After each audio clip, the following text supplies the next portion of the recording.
અમરેલીમાં ભૂકંપના આંચકાનો અનુભવ, જેમાં 2.8ની તીવ્રતાનો ભૂકંપનો આંચકો આવ્યો છે। સવારે 3:36 આ આંચકાનો અનુભવ થયો। ભૂકંપનું કેન્દ્રબિંદુ અમરેલીથી 41 કિલોમીટર દૂર નોંધાયું છે। છેલ્લા ઘણા સમયથી સૌરાષ્ટ્રમાં ભૂકંપના આંચકાનો અનુભવ થઈ રહ્યો છે, ત્યારે ફરી એક વખત અમરેલીમાં ધરાધ્રુજી ઉઠી હતી। મોડી રાત્રે 3:36 2.8ની તીવ્રતાનો ભૂકંપનો આંચકો આવ્યો છે।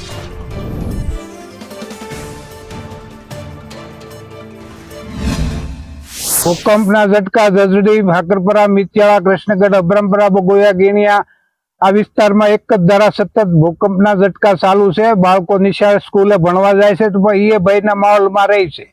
આ ગામની માલપા આ વિસ્તારમાં સરકારી ગાઈડલાઈન પ્રમાણે કોઈ પણ અધિકારી આ સરકારમાંથી આવ્યો નથી।